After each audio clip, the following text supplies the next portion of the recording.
ustedes completan conmigo, ¿no? No sé si tendrán con otros profesores, pero bueno, ahora con esta parte de traumatismos encefalocranianos, este tema netamente neuroquirúrgico junto con los traumatismos vertebromedulares que pertenecen a un gran capítulo llamado de neurotrauma y a otro gran capítulo que son los politraumatismos, ¿no? Entonces, traumatismo encefalocraniano es una parte del neurotrauma que se conoce, o sea, del traumatismo en general del sistema nervioso. Traumatismo, al hablar de traumatismo, como ya hemos dicho, traumatismo es una descarga de energía que se produce por la incidencia de algún objeto sobre el cráneo o del cráneo sobre algún objeto al revés, ¿no? Puede ser a la inversa también, por ejemplo, en un resbalón que tengamos podemos chocar contra un ángulo de una pared, algo duro, y es un TEC igual, ¿no? Igual un TEC igual cuando llega una piedra, un batazo o un proyectil al cráneo, ¿no? Entonces se descarga energía y esto produce daños según la potencia del impacto, o sea, cuanto más grande sea la energía descargada, mayor daño va a ser, ¿no? Que puede producir desde lesiones leves hasta lesiones graves, ¿no? Entonces, esto es importante que ustedes conozcan porque esto se va a presentar en su vida diaria de médicos, ya cuando ustedes estén graduados de médicos generales y ya cuando hagan especialidad, inclusive alguna vez van a tener que ver el tema y van a tener que recordar algo de los que no van a ser especialistas. Los que van a ser especialistas, bueno, ya vendrán nuevos conceptos en el futuro y que ellos van a asimilar y ya van a ser especialistas en la materia. Entonces, esto es lo que se conoce como traumatismo encefalocraniano, dando mayor énfasis a las lesiones encefálicas, ¿no? Más que a las lesiones craneales, como vamos a ver después, ¿no?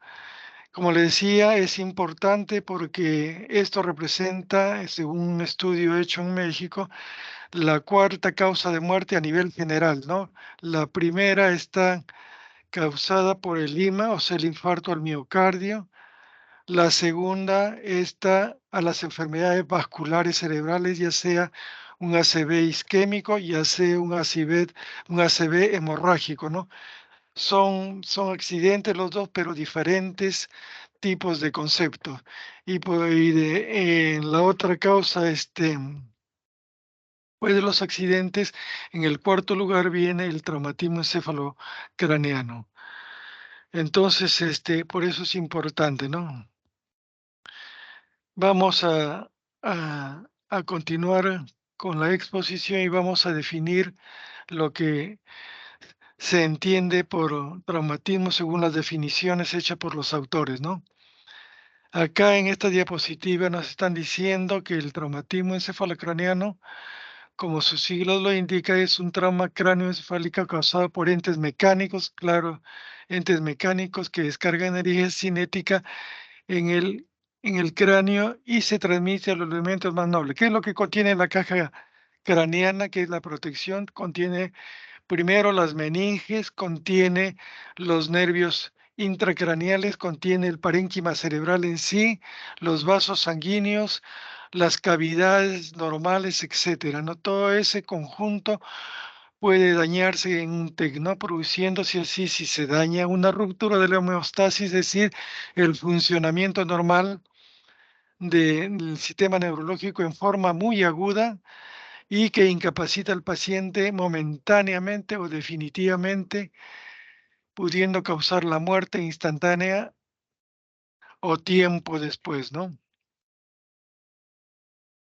Hay pacientes que no salen después de un TEC, no quedan definitivamente en el otro lado, ¿no? Pero la mayoría tiende a salir a otras etapas en la evolución del TEC.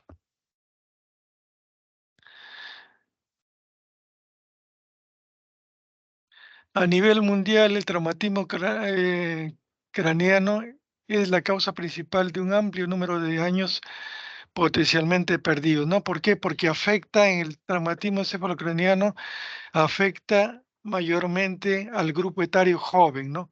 Al grupo etario joven, más que todo, porque ya el grupo etario de la tercera edad son personas que si sufren un TEC es porque ya ha sido en forma muy casual, ¿no?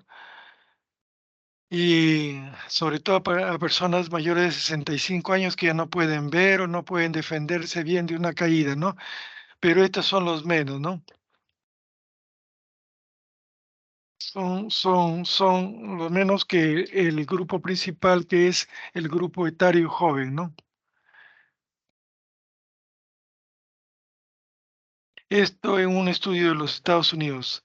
Cada año se estima que hay 1.6 millones de personas que sufren traumatismo encefalocraniano, de los que aproximadamente 800.000 reciben tratamiento ambulatorio, 270.000 requieren hospitalización, etcétera. En cada año se registran 52.000 muertes y 80.000 personas quedan con discapacidad neurológica. No siempre hay una secuela en un TEC. En España, por ejemplo, la incidencia, es decir, los casos nuevos que se presentan, mientras mayor población, mayor riesgos hay con la vida agitada que se tiene de la modernidad, mayor va a ser la incidencia. La incidencia anual, por ejemplo, en España, de los traumatismos es 200 sobre 100.000 habitantes, que es una forma estadística de medir, ¿no? En Canadá va de 250 a 300 por 100.000 habitantes, lo que nos dice que la cifra ronda casi alrededor de ese núcleo, ¿no? Y que se presenta en los países más avanzados, ¿no? En nuestros países hay poca estadística, por lo que no hay mucha información, como por ejemplo en el Perú, ¿no?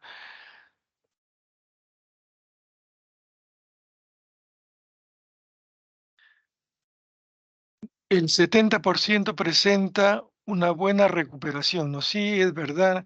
Nosotros en el hospital de emergencia hemos visto la mayoría de TEC son entre leves y moderados. El 9% fallece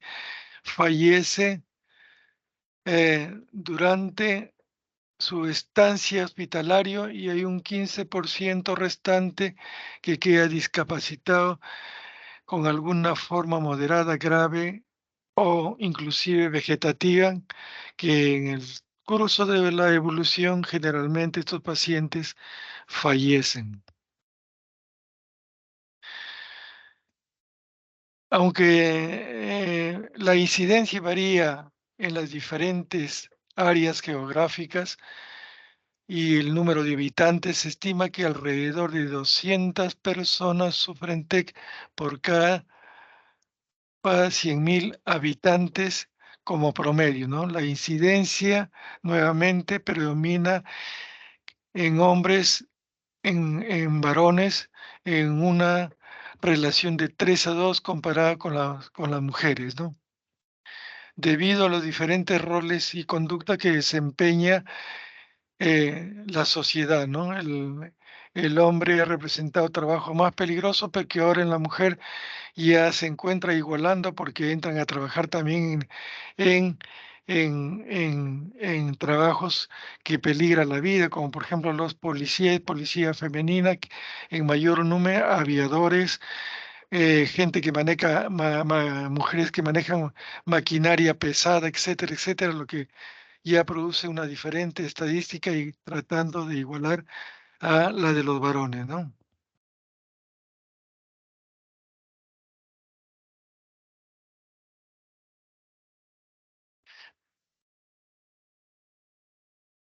Y se sabe que el más del 50% presentan traumatismos asociados dentro de un politraumatismo. Generalmente no vienen TECs puros, ¿no?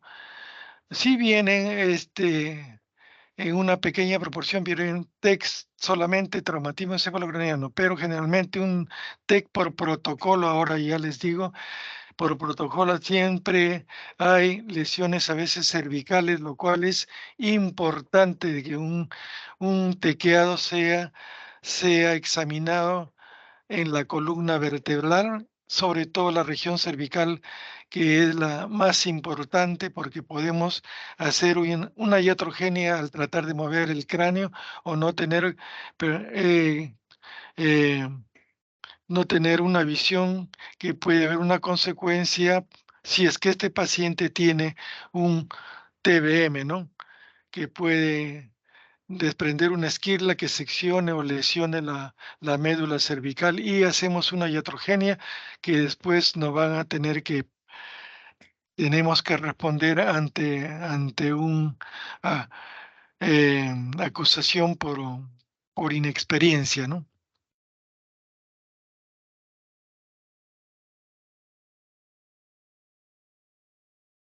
Por eso es importante examinar bien esta región cervical porque hay un porcentaje, más o menos el 5%, que pueden tener una lesión cervical raquimedular, ¿no? No hay que olvidarse de ese parámetro. La etiología, como vamos a ver, es en la actualidad, es el accidente de tráfico, ¿no? Que ha aumentado tanto en los países más avanzados. Hace mucho tiempo el tráfico aumentó y en nuestros países hemos seguido la cola de aquellos, de aquel crecimiento del parque automotor que nos ha puesto en riesgo, ¿no? Y sobre todo en los países como el nuestro, que no tenemos una idiosincrasia, no obedecer las reglas de tránsito, ¿no? Después vienen los accidentes de motocicleta en un 3%, 53% en automóviles, y un 78% son causa de TEC severo, ¿no? Después vienen ya los accidentes restantes, que vamos a ver en otra diapositiva. Aquí, por ejemplo, tenemos una gráfica de lo que podría representar un accidente de tránsito, ¿no? En la actualidad, los automóviles están diseñados de diferente manera, a diferencia de en la década de los 70, 60, que así se hacían los carros fuertes, tratando de proteger así este,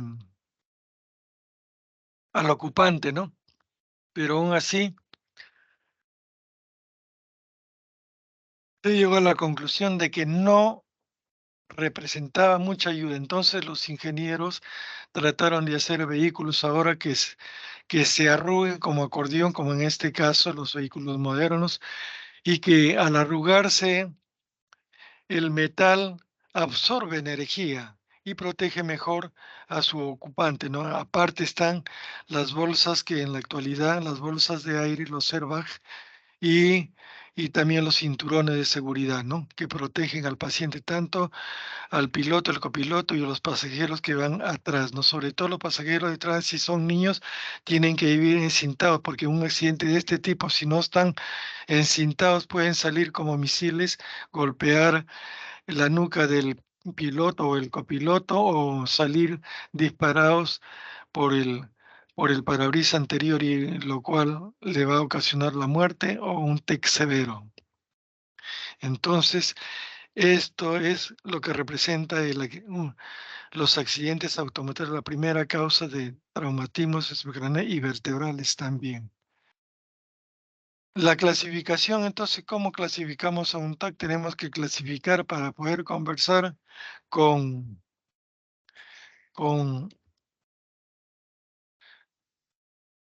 con los familiares o una persona como un periodista, etcétera, para darles a entender la situación de cada paciente en su evolución, ¿no? Y acá desde el siglo pasado tenemos estas clasificaciones, una clasificación clínica que es la conmoción, concusión y contusión, ¿no? La conmoción es un TEC sin mayor importancia que necesita mayormente observación por 12 horas cuando no se tienen los adelantos como una tomografía, por ejemplo, en un centro de salud han venido a menos, están nuestros hospitales, peor las postas y los centros de salud. No es como en otros países que un centro de salud sí tienen un tomógrafo, ¿no? Pero acá en nuestro país, pues nosotros hemos demorado en tener, yo recién cuando estaba ya avanzada mi pasaje por el hospital, recién se formó un comité en el cual tuve yo presente para poder comprar un tomógrafo, ¿no? Tomógrafo que ha servido para todos, no solamente para neurología, sino que los traumatólogos se aprovecharon también para tomar sus placas de sus huesos rotos. Entonces la conmoción es un TEC que tiene cierta sintomatología, pero leve, ¿no? La conclusión es, si nosotros pudiéramos abrir en la conmoción el cráneo y ver el cerebro, encontraríamos desde el punto de vista macroscópico que no hay lesiones, inclusive el cerebro late, ¿no? Lo que es normal, ¿no? Con cada latido cardíaco el cerebro se mueve, ¿no? Eso nos da una signología de que todo está bien, ¿no? Pero a pesar de eso, en algunos estudios se ha visto que se movilizan enzimas y neurotransmisores en la zona del impacto. Unos desaparecen y otros se agrandan, ¿no? En la zona del impacto. O sea, ya hay una lesión bioquímica no visible al ojo humano, ¿no? En cambio, la concusión sí ya se puede ver. Si nosotros pudiéramos otra vez abrir el cráneo, y se ha visto que otros pacientes seguramente han muerto por otras causas y se ha abierto el cráneo y se ha encontrado hemorragias petequiales y un leve sangrado subaracnoideo, ¿no? Ya te puede ver cómo, y en la concusión ya pues la lesión es evidente porque hay heridas craneales sangrando, se pueden ver las fracturas, las fracturas conminutas y la salida de detritus cerebrales junto con líquido cefalorraquídeo, ¿no? Eso es ya una contusión cerebral. Esta clasificación es válida en la actualidad. Entonces, la otra clasificación que se parece es el de TEC leve, TEC moderado y TEC grave, ¿no? Y acá, ¿cómo se clasifica? En base a la pérdida de la conciencia, ¿no? Se dice que el TEC leve se ha perdido el paciente una conciencia de entre 0 y, y 5 minutos es un TEC leve. Si la conciencia va de, de 5 minutos a 3 horas, ya es moderado. Y si abarca más allá de las 3 horas, ya se considera como grave, ¿no? Como grave. Es otro tipo de clasificación que también está vigente en la actualidad, ¿no? Y el TEC abierto y el TEC cerrado también está vigente, ¿no? La mayoría, a diferencia de los TBM aquí, el TEC es mayormente abierto, ¿no? Abierto porque siempre se abre, aunque una pequeña herida en el cuero cabelludo, ¿no? Hay otros que son cerrados, pero sí tienen una lesión visible que es un hematoma del cuero cabelludo subcaleal, ¿no? Después, unos autores en Inglaterra, en la ciudad de Glasgow, se preguntaron, pero nosotros estamos afectando un solo parámetro para evaluar una cosa tan importante que es un traumatismo encefalocraniano, ¿no? Tenemos que responder a más parámetros, ¿no? Y ellos pusieron los parámetros visuales, orales y motores, ¿no? Y que una valoración iba de 3 a 15, ¿no? De 3, que paciente que, que está en coma, y 15 el que está dentro de límites normales, ¿no? Dentro de límites normales. 3 porque son 3 parámetros. Nunca se les ocurra poner una valoración del GLAGO de 1/15 o 15/1 o 15/2, sino 15/3 porque C3 son los parámetros. Les digo esto porque muchos médicos que he visto que cometen ese error, ¿no? Y ponen ahí en las historias clínicas, clasificación de Glasgow, tiene un Glasgow de cuánto, 15/2, 15/2, no, 15/3, porque son 3 parámetros, ¿no? La valoración visual, la valoración verbal y la valoración motora, ¿no? Son 3 parámetros. Y se hizo una comparación en la actualidad, se han hecho estudios con esta clasificación de leve, moderado y grave, y ahí tenemos que entre 12 y 15 es leve, entre 9 y 12 es moderado, y entre 8 y 13 es grave, lo que hace válida esta clasificación de leve, moderado y grave, pero que es fácil recordar y es fácil de que entienda el vulgo a aquellos que no están relacionados con la terminología médica, ¿no? Si a un familiar le dicen, ¿tiene un TEC leve? Bueno, se alivia, ¿no? ¿Tiene un TEC moderado? Bueno, también, pero si le dicen grave ya están muy preocupados, ¿no? Entonces, para eso sirve, pero si le dicen tiene un paciente un GLAGO de 14, ¿qué es eso? Preguntan siempre, ¿no? O tiene un GLAGO de 8, ¿qué es eso? Y siempre que a veces se les ocurre decir a muchos médicos, mencionar el GLAGO, cosa que la gente no tiene la valoración de esto, entonces se quedan y preguntan por qué es el GLAGO, ¿no? Pero para eso está las otras clasificaciones que hemos visto, ¿no?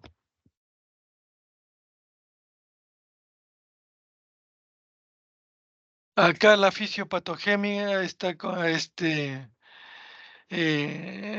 intervienen pues las fuerzas que inciden sobre la cabeza, ¿no? Eh, y que causan lesiones como hematomas, que pueden ser de tres tipos, como vamos a ver, y las fracturas que pueden ser cominutas, los daños vertebrales, el daño axonal difuso, que es una característica de un cráneo cerrado que puede tener chinchones, pero que no están abiertas las heridas y ocurren en el tráfico de automóviles o vehículos mayores, ómnibus y camiones que puedan rodar por una pendiente dando vueltas de campana, en donde los golpes que va recibiendo el paciente más estiran los axones que pueden romperse y dejar de transmitir hacia los centros inferiores, vulvares y medulares, ¿no? Por lo que se llama lesión axonal de axón, que viene de arriba, ¿no? Del cerebro, de la corteza motora, corteza sensitiva, que llegan los axones de abajo, ¿no? Entonces, al estirarse mejor dicho, al movilizarse el cráneo el cerebro dentro del cráneo, se estiran estos axones y puede romperse, ¿no? Y en la magnitud que se rompan, podrían dañar a un paciente hasta ponerlo casi vegetal, ¿no? Entonces hay que tener mucho cuidado con estos pacientes que a pesar de no tienen herida, inclusive a veces no tienen ni fracturas, ¿no? Y uno valora la radiografía y dice, no tiene nada, bueno, observaremos, y estos pacientes no se levantan, no están como muebles ahí, ¿no? Porque ya tiene un daño axonal difuso, ¿no? Y acá vemos la magnitud del movimiento, miren, ¿no? Una hiperflexión, una hiperextensión, golpe en el cráneo, se producen lesiones de golpe y contragolpe porque los vasitos de atrás se llegan a romper y se produce una hemorragia también a nivel, a nivel posterior, ¿no? Primero choca contra un impacto acá, contra puede ser la luna de un automóvil y el contragolpe viene acá, igual lateral acá, derecha o izquierdo, y acá el cuero y también se dobla tanto y se hiperextiende también tanto que puede producir y fracturas de la columna vertebral.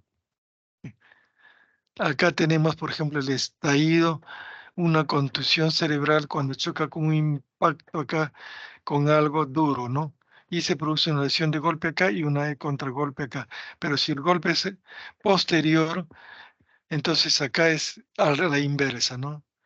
Y el contragolpe se produce adelante.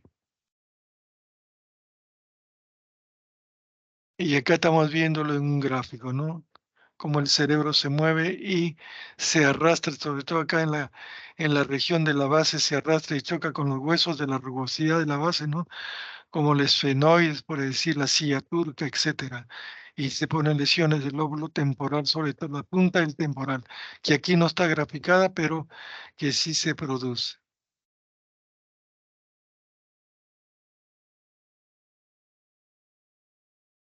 Tipo de daño, bueno, acá es lo que se refiere es a la parte aguda y a la evolución hospitalaria con lesiones secundarias.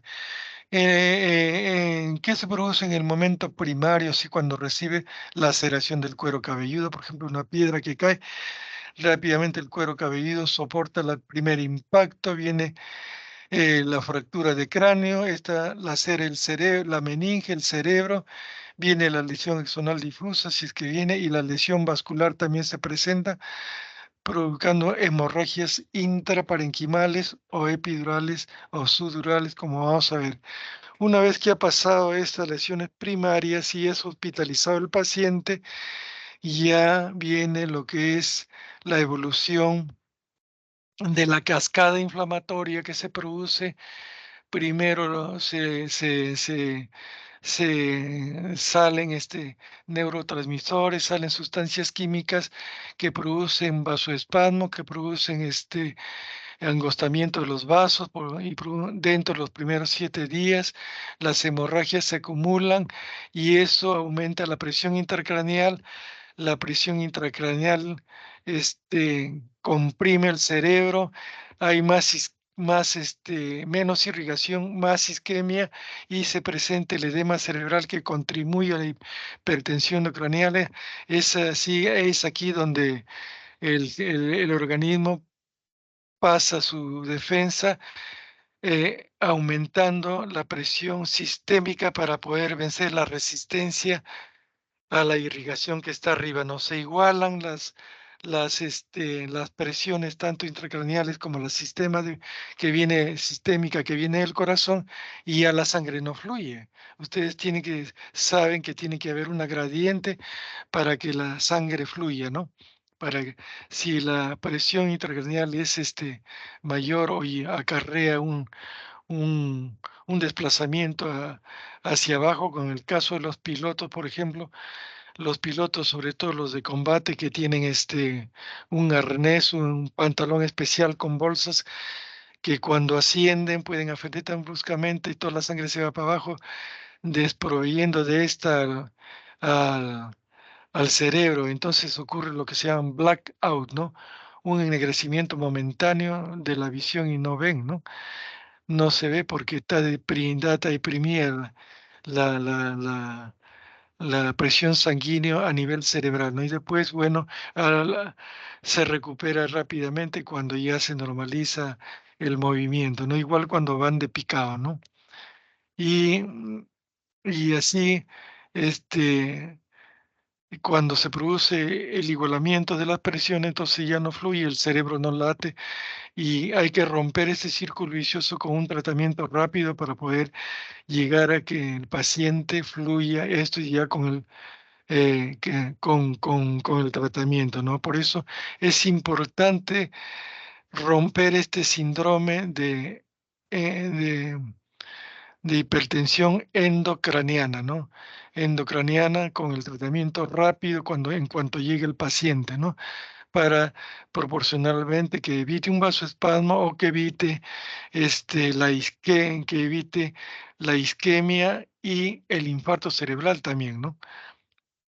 Posteriormente ya viene una hidrocefalia que puede ser causada por un coágulo en un hematoma intraparenquimal que se ha desplazado a los ventrículos y afectan el acueducto de Silvio o el agujero de Monroe y comienza un hidrocéfalo inmediatamente, ¿no? Que se puede ver a las horas, ¿no? El agrandamiento de los ventrículos, ¿no? Pero que puede tratarse también rápidamente, ¿no? Y posteriormente a las infecciones, si no hemos tenido el tino de utilizar antibióticos, sobre todo las heridas abiertas contaminadas con arena, aceite, etcétera, etcétera, después de la cirugía, inclusive habiéndole dejado drenes. Pero ya de inicio de trauma shock se le va dando un tratamiento antibiótico de amplio espectro a las ciegas, ¿no? Pero hasta que con la muestra que hemos sacado, el laboratorio nos diga cuál es el bicho que está invadiendo, si es que está invadiendo el cerebro para ya con una, con con un estudio de qué antibiótico le cae, le sirve para el tratamiento de estas infecciones, y ya podemos dar el antibiótico específico para tratar una posible infección que se agrande en el futuro y produzca desde meningitis hasta abscesos cerebrales.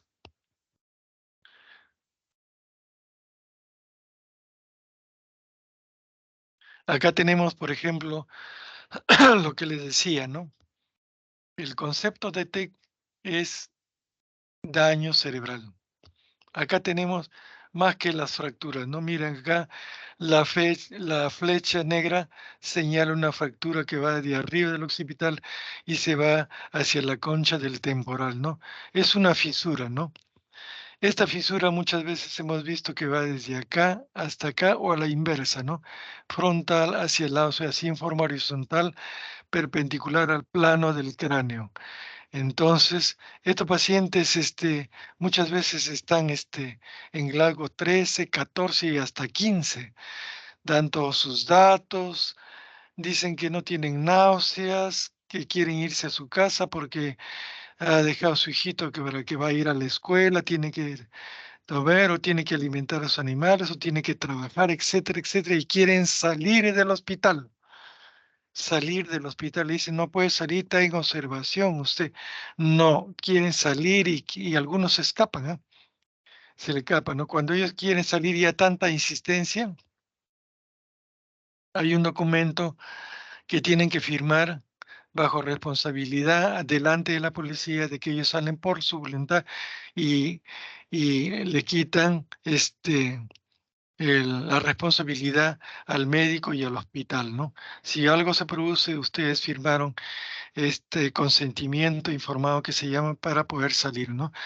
Y estos pacientes puede que la fractura en sí no es importante en un TEC, ¿no? Salvo que sea una fractura hundida, que bueno, ya hay una fractura hundida cabalgada, inclusive ya tiene que ser quirúrgica, ¿no? Pero en estos casos de las lineales, no, no. Salvo que esta fractura haya producido daño en las meninges, ¿no? Daño de las meninges y se haya desplazado y haya producido un daño en las arterias meninges, como vamos a ver ahora. Y acá tenemos lo que puede producir una fractura, ¿no? Acá es una fractura un tanto cabalgada acá, que están viendo señaladas por la flecha roja, el hematoma de cuero cabelludo y el hematoma intracraneal.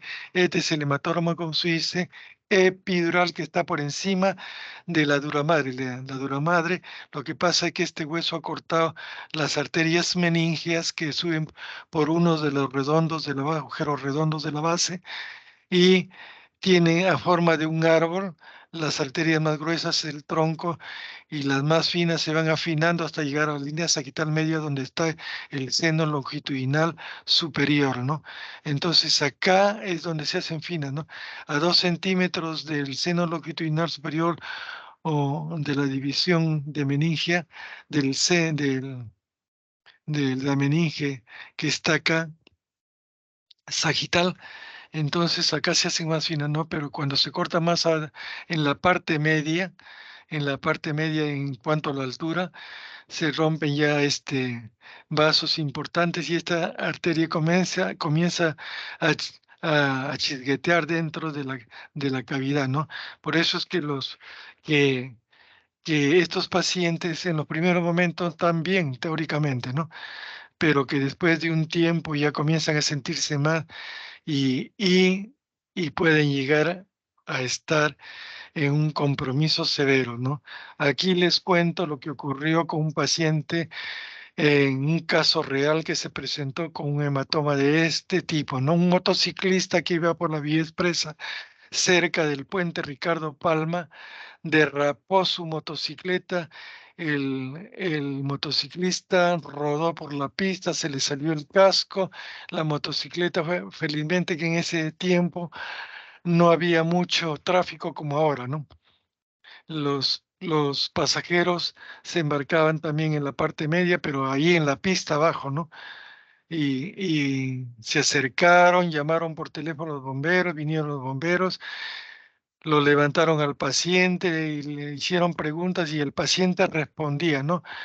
¿Qué te duele más? Que me duele el brazo, que comenzaba a hincharse el hombro también y la muñeca que comenzaba a hincharse también, podía caminar cojeando, etcétera, etcétera. Puedes caminar un poco, sí, puedes caminar. A ver, camina acá a la camilla. Le echaron en la camilla y se lo llevaron al hospital más cercano, que en este caso era nuestro hospital Casimiro Ullón, ¿no? Llegó ahí y el paciente estuvo ahí esperando la cola para pagar su ticket, porque en esa época tenían que pagar un ticket, no me acuerdo del precio, pero creo que es 5 soles, bueno, pero en caja, ¿no? Y era el que hacía el triaje. En esa época fatal era, ¿no? Pero el que hacía el triaje era el cajero, ¿no? Que no tenía nada que ver con la medicina. Debería, en un triaje como ustedes se han dado o sabrán ustedes de que lo tiene que hacer una mínimo una enfermera. Es decir, ¿a dónde va a ir este paciente, no? ¿A dónde va a ir este paciente? ¿A qué especialidad, no? Y el cajero le pregunta, ¿qué tienes? Y el otro que estaba aburrido porque la cola era larga le dice, bueno, no ve mi brazo, mi hombro, cómo está hinchado, le se levanta la camisa y todo, ¿no? Estaba hinchado pues la muñeca como un tamal, ¿no? Y entonces, ya, a traumatología. Técnica, llévelo a traumatología, lo llevan a traumatología. Traumatología, hay una cola porque los traumatólogos no tienen mayores emergencias, sino tienen pacientes citados como si fuera un hospital común y éramos un hospital de emergencia, ¿no? Pero bueno, así trabajaban ellos, ¿no? Tienen citados ellos como 6 pacientes por delante de él, ¿no? Espera tu turno. Ya sentadito ahí, pasa uno, pasa otro, pasan 3 horas y ya le va llegando pasan ya el penúltimo y el paciente se siente un poco fastidiado, con un poco de nauseoso, ¿no? Y la enfermera lo lleva, la técnica lo lleva y lo ve al traumatólogo ahí poniendo un yeso, le decía, ahí el paciente tiene porque el brazo está hinchado y así el paciente, el traumatólogo estaba poniendo un yeso a un paciente, ya ponlo en la camilla nomás, sienta y échalo, dice. Entonces lo ayuda a subir porque el paciente ya no estaba tan despierto, pero nadie se daba cuenta y le dice, acuéstate en la camilla. Y bueno, obedece así y lo ayuda a acostarse. En cuanto se acuesta, a los pocos segundos comienza a convulsionar en forma tónico-clónica, así como si tuviera un gran mal, ¿no? Así, y vomita, ¿no? Un vómito explosivo y entra en coma el paciente. Y el traumatólogo, ¿qué pasa? ¿Qué pasa? Ve ahí el vómito y todo, ¿no? Y el paciente con una convulsión. Se asusta, les que he tenido un accidente. Entonces llévenlo a neurocirugía, llévenlo para que lo vea acá, que lo traen acá, dijo. Era el mal triaje del cajero, que no tenía la culpa él, porque él es el que le habían designado a dónde enviar los pacientes, ¿no? Lo llevan y ahí tenía este paciente, después de un estudio radiográfico, y porque no teníamos tomógrafo, que había una fractura de ese tipo, ¿no? Entonces, lo que nosotros, desde el punto de vista del examen clínico, concluimos que tenía un hematoma de este tipo, ¿no? Porque tenía una, una midriasis en este ojo del hematoma y el otro respondía a la luz, ¿no? Y el síndrome de hipertensión, que se había puesto un hematoma. Pasó a sala rápidamente y se encontró un hematoma más grande que ¿no? Desde acá hasta atrás, que fue tratado y el paciente pasó a cuidados intensivos y posteriormente se salvó el paciente con algunas secuelas.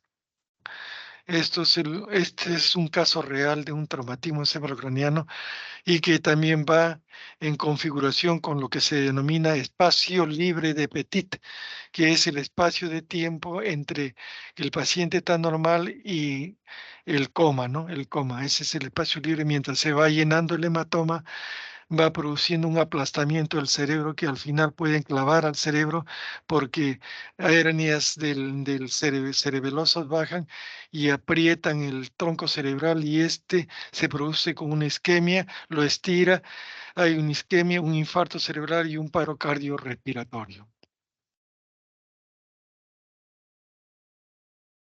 Acá tenemos el otro tipo de hematoma que puede producirse dentro, que es el subdural, ¿no? Ahí vemos este hematoma subdural en forma de luna en cuarto creciente o cuarto menguante, ¿no? Así. Pero este hematoma ya está en fase de evolución, ¿no? Ha llegado tarde al hospital porque ya se ve un claro oscuro. Ahí está esas manchas blancas que son coágulos y el resto ya es bilirrubina que se está formando, ¿no? Que se está formando y que ya un paciente ya prácticamente tiene un silencio acá, cuando ya completamente a partir de las 3 semanas ya todo es bilirrubina y ya no se ve este claro oscuro, ¿no? De puntos blancos y espacios oscuros, ¿no?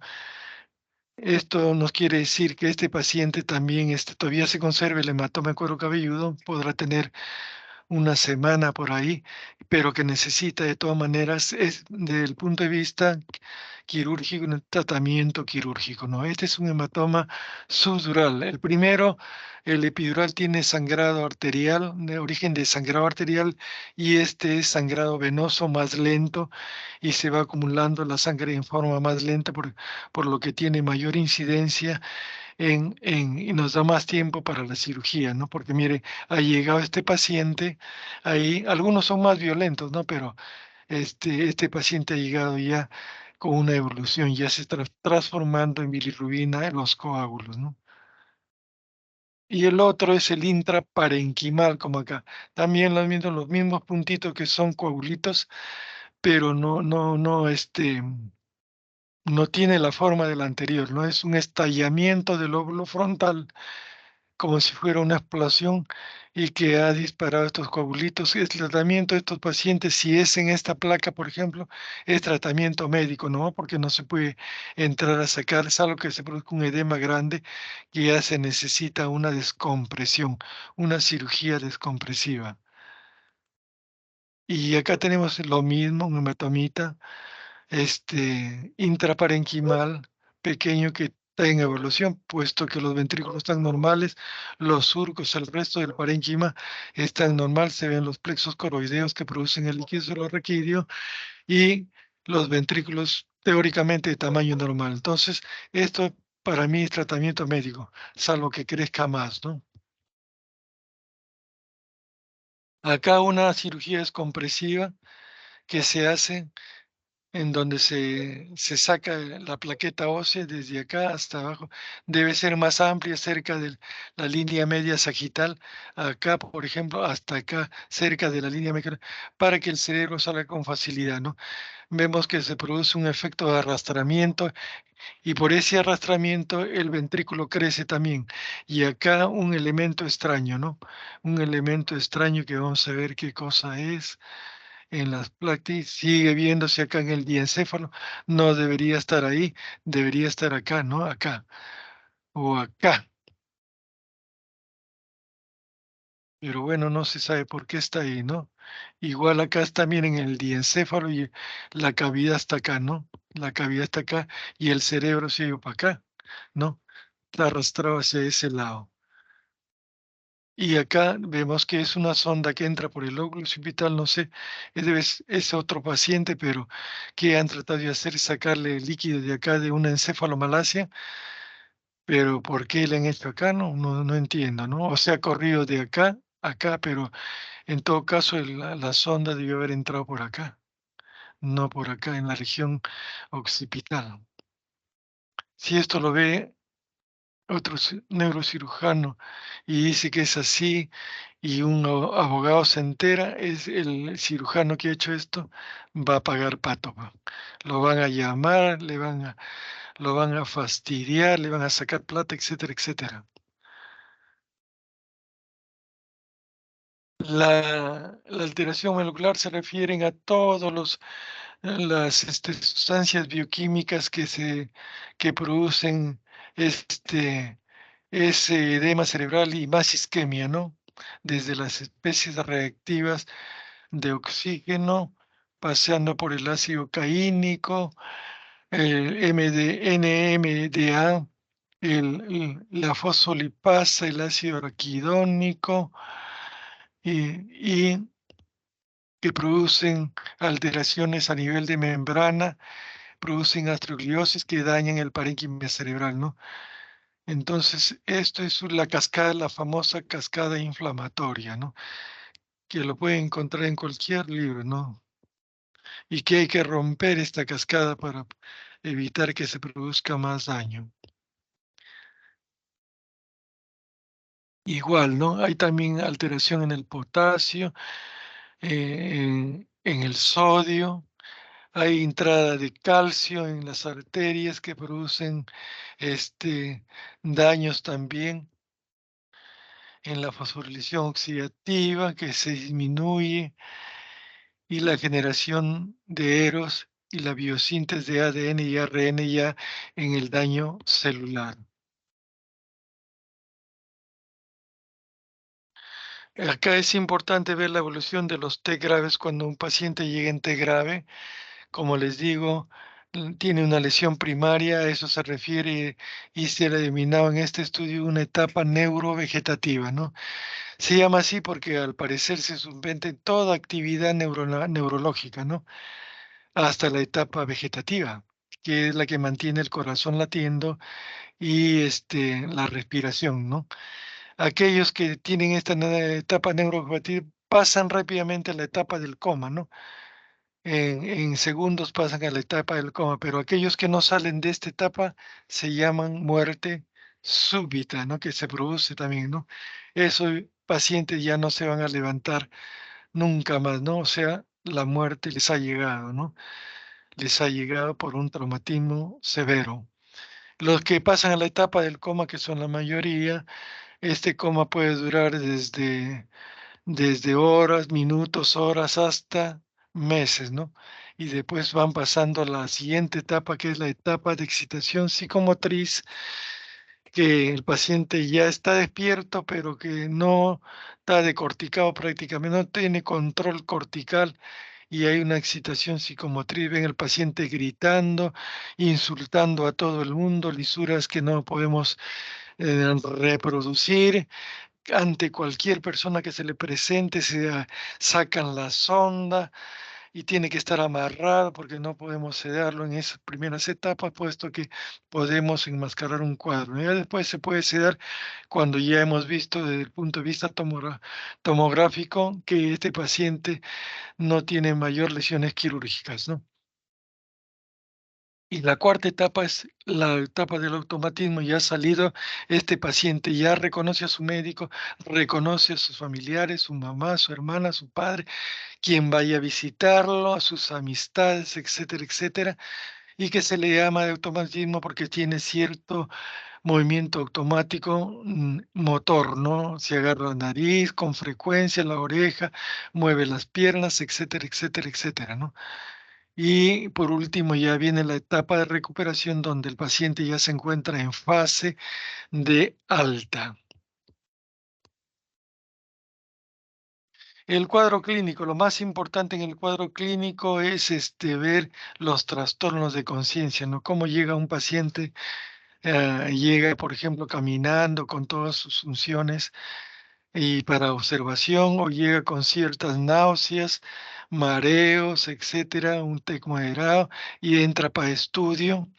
Se le saca sus placas de simples de cráneo que nos van a ayudar con las fracturas, pero hay otros que llegan a trauma shock de frente, no llegan un politraumatizado, puede ser con un TEC que llega a trauma shock en donde le espera un equipo liderado por un internista. Ese equipo ya le comienza, ahí están las enfermeras y técnicas que están ya atendiendo desde que llega el paciente, le ponen sus monitores cardíacos para ver cómo está, si el paciente no puede respirar o está vomitando, lo aspiran, llaman al anestesista para la intubación. Es ahí donde el anestesista pregunta si no tiene lesiones cervicales porque lo va poner en hiperextensión para poner el tubo endotraqueal, y si tiene una lesión, lo mejor es hacerle una traqueostomía y meter el tubo por ahí sin mover mucho el cuello, ¿no? Todas esas cosas se va haciendo, llega los cirujanos, porque en los cirujanos nos anteceden a nosotros si es que hay una lesión de cavidad, por ejemplo, lesión de arteria, de arterias grandes que hay en el abdomen, del hígado, etcétera, etcétera, o pancreáticas o algún vaso grande sea lacerado, por ejemplo, en, en un golpe fuerte, ¿no? Entonces, donde se puede ocupar puede desperdiciarse una gran cantidad de sangre y llevarlo rápidamente a un choque hipovolémico y matar al paciente, ¿no? Por eso es que ellos tienen que ver si hay sangrado abdominal, y no es el caso de que nos ataquen a nosotros los neurocirujanos con atención antes que ellos, porque muchas veces a nosotros nos dicen, no, tiene una herida en el cráneo, no hay los neurocirujanos, mentira, porque nunca hemos visto un choque hipovolémico por un TEC, no por más sangrado que haya en el cuero cabelludo. A veces coágulos inmensos hay en el cráneo y que el paciente no está en shock hipovolémico. En cambio, ellos sí. Pueden, puede irse rápidamente el choque hipovolémico, por eso están en primera línea, le seguimos nosotros, pero ya vamos pidiendo su tomografía para ver qué cosa hay, ¿no? Si este paciente qué camino va a tomar. Hay que ver en la ectoscopía si tiene signos de mapache, o sea, eh, aborotamiento de las órbitas, si tiene signos de Butler, aborotamiento retromastoideo, etcétera, que significan fracturas a ese nivel. Si tiene una otorraquia o si tiene una rinorraquia, ¿no? Si tiene una otorraquia, este, este paciente, así como una rinorraquia, por más que el cráneo en la radiografía no se vea que hay fracturas ni nada, y hay una fisura a nivel de la base que no se ve, ¿no? Porque es una fisura tan fino que permite la salida de líquido cefalorraquídeo con sangre, ¿no? Ya hay, y se convierte en un TEC abierto, ¿no? Por eso es que se pone tapón, a mucha gente le gusta poner tapones en los oídos, hemos visto que llegan a las emergencias con tapones en los oídos porque está saliendo sangre con líquido, y lo cual no es es una contraindicación, mejor dicho, ¿no? Porque al tapar los oídos, todo el líquido que está saliendo hacia afuera arrastra a las bacterias que están en el oído medio y que están en contacto con el exterior, ¿no? Al taparlo, enlagunamos esto y el líquido se vuelve al cerebro, y le estamos dando una autopista a las bacterias para que lleguen al cerebro a través de esa fisura que tienen, ¿no? Y pueda producir una meningitis o un absceso cerebral, ¿no? Así es que ustedes que vean cuando hay un tapón, lo único que tienen que ponerle es un apósito en la oreja por ahí. Cuando ya el apósito esté bien mojado, se cambia el apósito, ¿no? Pero no poner un taco en el oído, pues, ¿no? Eso está mal. Así que ya lo saben.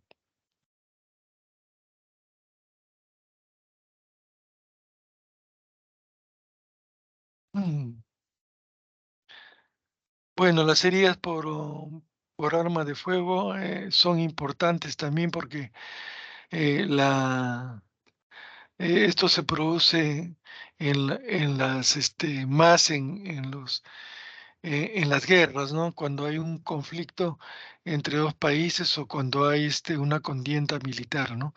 En donde se utilizan armas de guerra y que pueden ocasionar diferentes lesiones en la economía corporal, y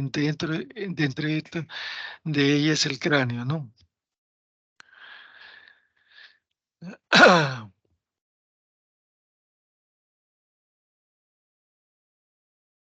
Bueno, las lesiones craneales están consideradas también como un gasto grande en la economía, ¿no? 16 billones de dólares por año, ¿no? Porque estos países grandes a veces tienen conflictos, mandan a sus soldados o, hacia afuera, ¿no? En nuestros países ha aumentado estas heridas por arma de fuego por la violencia, ¿no? Ahora, por ejemplo, en nuestro país, a cualquiera ya los delincuentes tiran a la cabeza, ya no tiran al cuerpo, sino tiran a la cabeza para matar al paciente, ¿no? Muchos no mueren, pero tienen lesiones graves.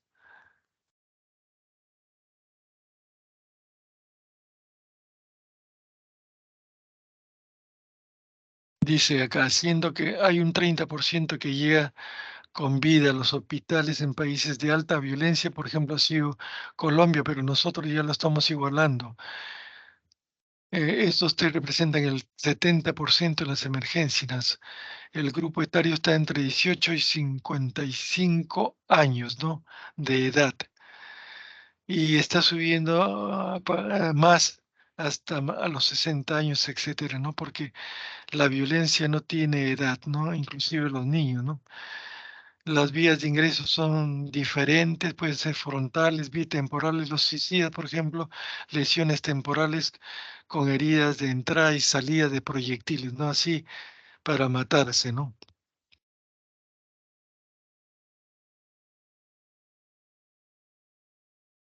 Las heridas por arma de fuego pueden ser tangenciales, penetrantes y perforantes, ¿no? De tres tipos. Y dependen también la-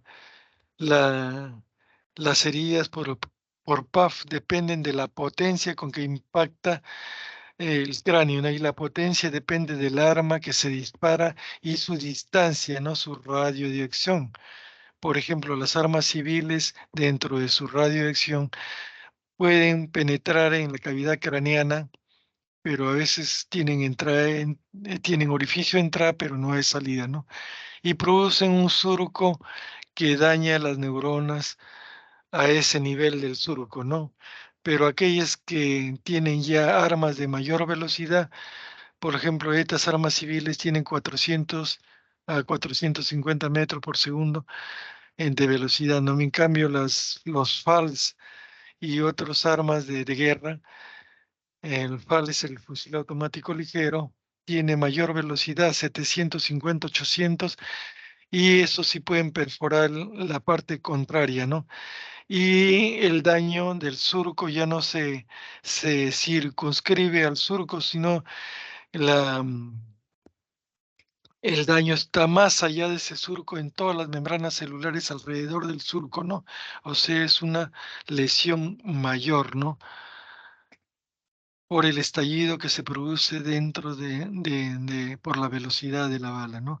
Igual las granadas que tienen mayor velocidad, ¿no? 1500 a veces dentro de su radio de acción, que puede ser 30 metros, pueden producir lesiones masivas y todos de un hemisferio inclusive.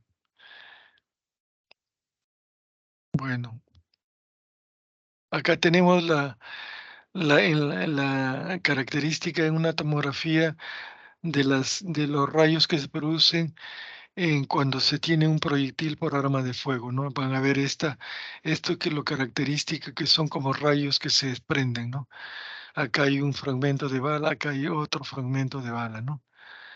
Este, en el lado, en el hemisferio derecho.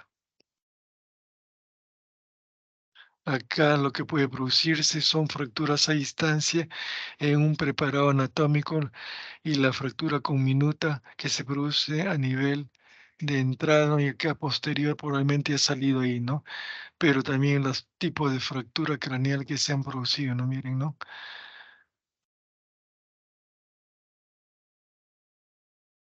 El diagnóstico se hace con el cuadro clínico, como le estaba diciendo. Primero lo que ven, cómo está el paciente, está despierto, está soporoso, está estuporoso o está comatoso, ¿no? Eso nos está diciendo la gravedad del TEC, ¿no? Y la signología que se produce, las heridas, el tipo de herida, etcétera, etcétera, cómo se mueve, y cuando se le estimula, si es que se mueve, ¿no? Focaliza o no focaliza, todas esas.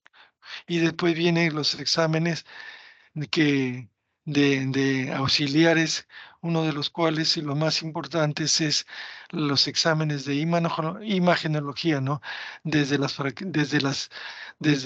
radiografías simples de cráneo y columna cervical hasta la tomografía. No necesitamos resonancia magnética para este tipo de pacientes, ¿no? La tomografía es el mejor examen que se utiliza para este tipo. Lo que hay que ver es fracturas, si hay sangre, hay hematomas, que nos va a decir a dónde va a ir este paciente, ¿no? Si tiene un edema nomás, va a UCI. Si tiene un hematoma o hay huesos hundidos ahí o una herida perforante por arma de fuego, va a necesitar cirugía para hacer control de daños, ¿no?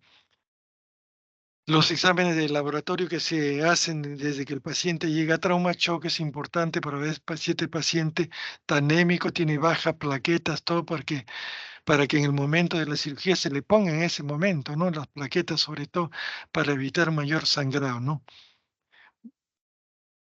Y si es diabético, para que se estabilice un poco con insulina el paciente ahí, para que tenga mejor soporte quirúrgico, ¿no? Ya después, en hospitalizados, se le seguirá un plan para este tipo de daño metabólico, ¿no? La electroencefalografía ya no se utiliza, los potenciales evocados tampoco son salvo para estudios específicos, y la resonancia magnética solamente si hay que diferenciar si el paciente tiene un vasoespasmo o una isquemia, pero para nada más.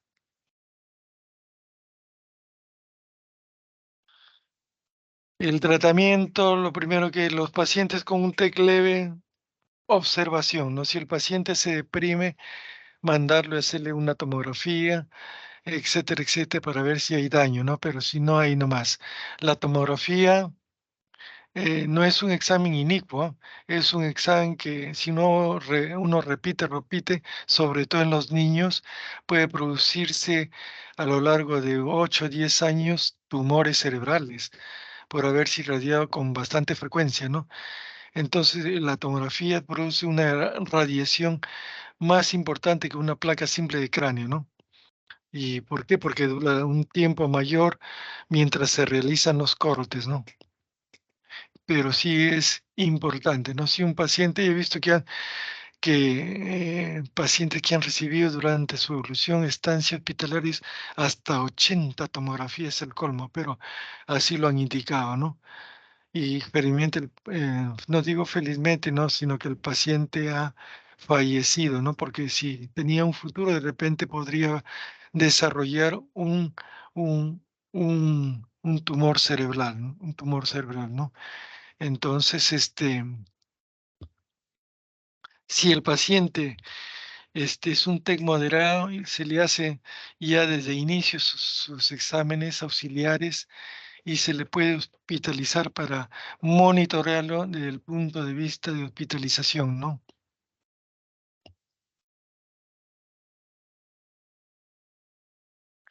Los que van a cuidados intensivos ya van a tener una mayor monitorización, no tienen un monitor que mide las ondas cerebrales de hipertensión, pero que en la actualidad estos monitores nos dan la lectura directa de la presión intracraneal, que va a alertar primero al luciólogo le va a pasar la voz al neurocirujano de que este paciente va a necesitar cirugía, ¿no? Cirugía cuando no responde, sobre todo al tratamiento de UCI, de UCI, ¿no? En los pacientes moderados podemos darle desde AINES, ponerles una vía con cloruro de sodio, que el cloruro de sodio, como ustedes saben, es la mejor vía que se pone, porque es el llamado suero fisiológico, que es lo mismo que tenemos en sangre, y va a impedir que se movilicen los líquidos dentro del parénquima cerebral, ¿no? Les van a hacer en cuidados intensivos tratamientos especiales, como la puesta de un respirador volumétrico. Lo van a sedar para evitar de que el paciente se movilice excesivamente, y al movilizarse utilice el oxígeno en los músculos de las piernas, los brazos, etcétera, ¿no? Lo duermen, lo hibernan con depresores del sistema nervioso, ¿no? Y también lo pueden bajar hibernarlo con, con frío, ¿no? Bajándole la temperatura a 32, de 32 a 30, 31 a 33 grados centígrados más o menos, y que evita un mayor daño cerebral, ¿no? Un mayor daño cerebral. En la actualidad hay medicamentos comerciales que están en experimentación todavía, pero que todavía no se utilizan, ¿no? Si hay una hipertensión intracraniana, hay que combatir la hipertensión intracraniana mediante, en la actualidad se están utilizando las, eh, las sucesiones electrolíticas,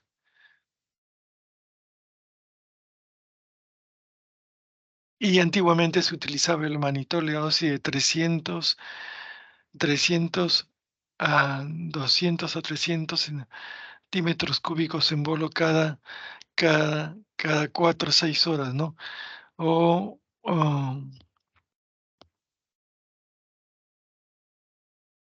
80 a 150 centímetros cúbicos por kilo de peso por 24 horas, ¿no?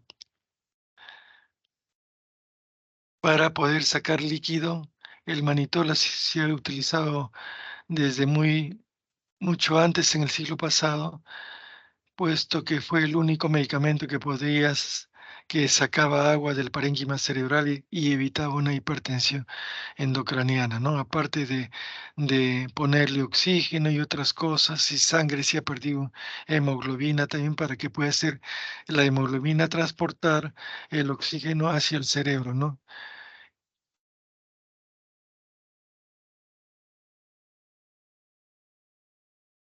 Acá tenemos un preparado anatómico, bueno, de una cirugía donde hay los hoyos de trépano ahí que se hacen para sacar una plaqueta, ¿no? Para que ustedes tengan cierta idea, ¿no?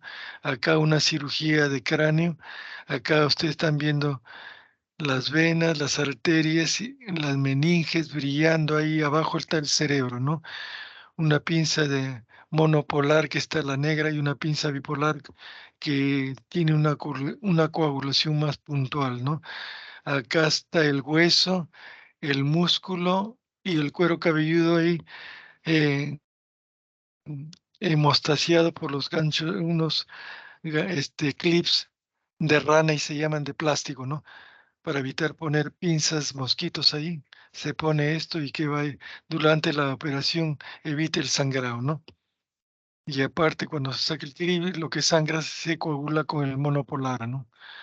Esa es una cirugía de cráneo. Esto no es un hematoma, pero es otro tipo de patología, aunque por ahí hay un coágulo, ¿no? Que está acá.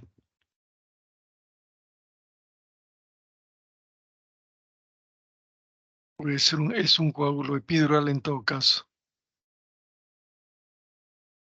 Bueno, este es un recordatorio de la inauguración de la sala de neurocirugía en el hospital.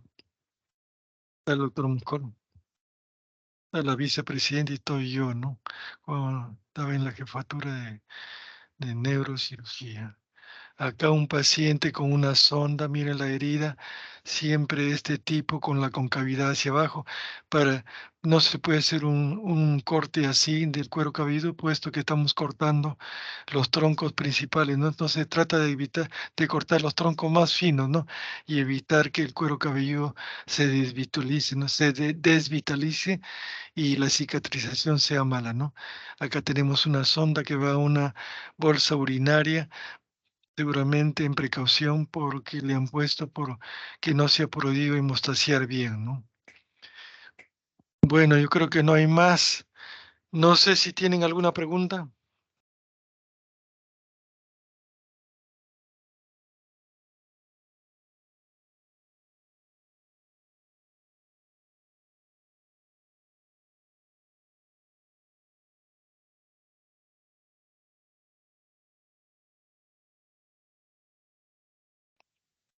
Hola, Creo, sí. No hay preguntas, ¿no? sí, doctor, al parecer no hay No. preguntas. Muy bien, pues entonces lo único que queda es que ya aquí terminan conmigo. Solo les deseo que su próximo internado les vaya bien y ya tengan un concepto de lo que yo les he dado, ¿no? Así es que espero que les vaya bien. Muchísimas gracias, doctor. Gracias por Ya, su ok.